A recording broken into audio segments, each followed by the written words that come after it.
चला, काही लोकांना काय वाटतोय की ग्राफ थोडा डिफिकल्ट वाटतो आहे, पण ग्राफ हा एक समजण्यासाठी म्हणून आपण ग्राफ खूप सोपी गोष्ट आहे. ग्राफ कशासाठी काढत असतो आपण? आपल्याला काही गरज आहे का? आपल्याला जे काही आपण डेटा आपल्याला सांगायचं आहे ते एका डायग्राम मध्ये सगळं त्याचं समजायला पाहिजे, याच्यासाठी ग्राफ हा असतो. तो ग्राफ बेसिकली आपल्याला ग्राफ शिकत असताना आपल्याला सुरुवातीला एक्स एक्सिस वरती कॉन्सन्ट्रेशन करायचंय, त्यानंतर वाय एक्सिस वरती कॉन्सन्ट्रेशन करायचंय. सो एक्स एक्सिस वरती काय दिलंय ते आपल्याला बघायचं. सो एक्स एक्सिस वरती काय आपलं सबस्ट्रेट कॉन्सन्ट्रेशन आणि वाय एक्सिस वरती काय आपलं velocity of reaction. So this is the maximum velocity point. इथपर्यंत क्लिअर आहे सगळ्यांना? आता नॉर्मल रिएक्शन होत असताना, रिएक्शन कॅटलिसिस होत असताना आपण काय म्हटलं की when inhibitors are absent, inhibitors जेव्हा आपला इनिबिटर्स अब्सेंट आहे त्यावेळेस काय होतं की त्यावेळेस आपली Km ची व्हॅल्यू काय असती? Km ची व्हॅल्यू लो असते. मग Km ची व्हॅल्यू आपल्याला लो दाखवायची ही कुठे बघतोय आपण? नॉर्मल रिएक्शन मध्ये, जेव्हा आपल्याला इनिबिटर अब्सेंट आहे. आणि Vmax काय असतो? हा मॅक्सिमम असतो. एक मॅक्सिमम लेवलवरती Vmax जाऊन जातो. ठीक आहे, मॅक्सिमम Vmax इज त्याच्या तो सेपरेट पॉइंट वरती Vmax असतो. म्हणजे एक सेपरेट लाईन आपण तिथे दिलेली आहे.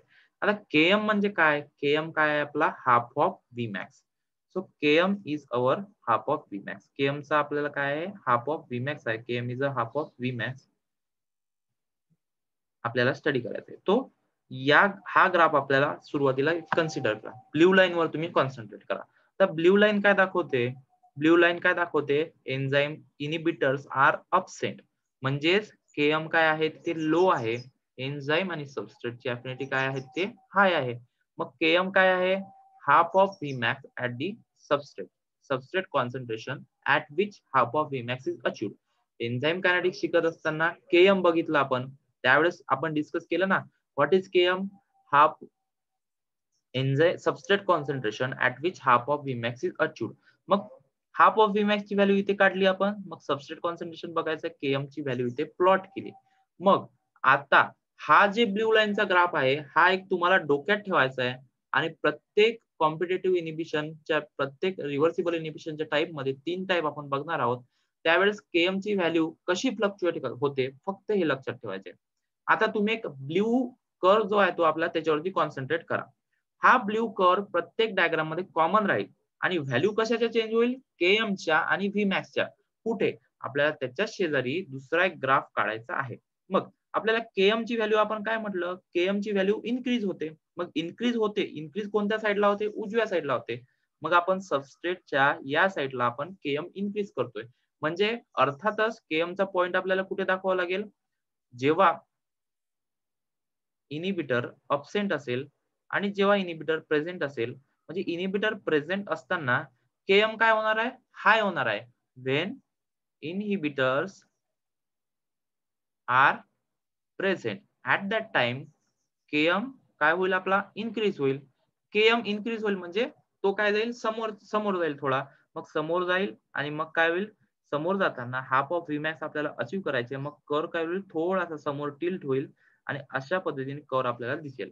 म्हणजे इथे काय झालं? अल्टिमेटली आपल्याला हाफ ऑफ Vmax अचीव करण्यासाठी Vmax नॉर्मल आहे.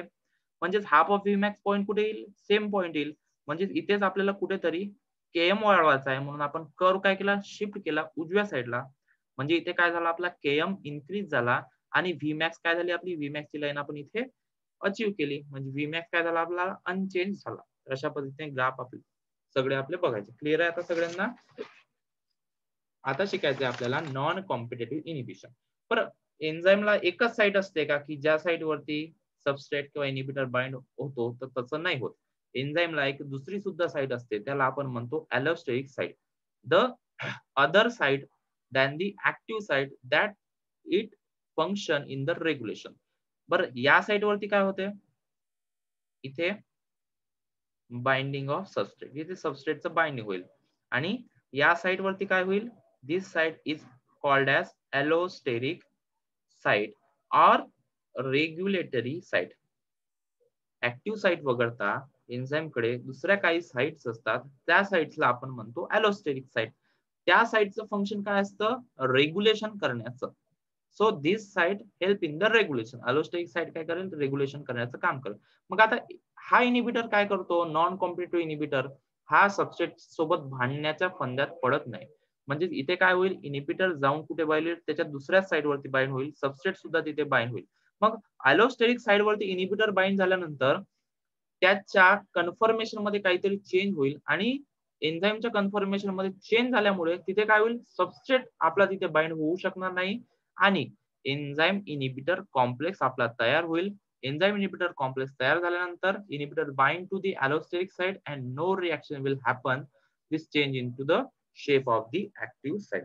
म्हणजेच इथे काय केला त्यांनी, अफिनिटी वरती काहीच परिणाम केला नाही. एन्झाईमच्या सबस्ट्रेटच्या बाइंडिंग वरती त्यांनी काहीच परिणाम केला नाही. सबस्ट्रेटच्या बाइंडिंग साइट वरती काहीच परिणाम त्यांनी केला नाही. म्हणजे इथे काय होणार आहे, आपलं Km जे त्याच्यावरून आपण अफिनिटी शो करतो, Km काय झाली, Km इज अनचेंज. Km काय झाली, अनचेंज झाली. म्हणजे त्यांनी सबस्ट्रेट सोबत काही भांडणं केले नाही, सबस्ट्रेटच्या बाइंडिंग साइट वरती सुद्धा तो भांडला नाही, त्याच्या अफिनिटी वरती त्याचा काहीच परिणाम झाला नाही. पण परिणाम कशावरती झाला, व्हेलॉसिटी वरती, रिएक्शनच्या व्हेलॉसिटी वरती. का बरं परिणाम झाला, कारण की एन्झाईमने इनिबिटरने एन्झाईमच्या कन्फर्मेशन मध्ये काहीतरी चेंजेस केले आणि मॅक्सिमम व्हेलॉसिटी अचीव्ह करण्याची कॅपॅसिटी त्यांनी गमावली. म्हणून काय झालं, Vmax आपली डिक्रीज झाली. तेच दाखवायचं आहे आपल्याला ग्राफ मध्ये पुन्हा. मग ग्राफ कसा दिसेल आपला, Km काय होणार आहे, इथे अनचेंज होणार आहे. Km काय राहील, सेम राहील. Vmax काय राहील, डिक्रीज राहील.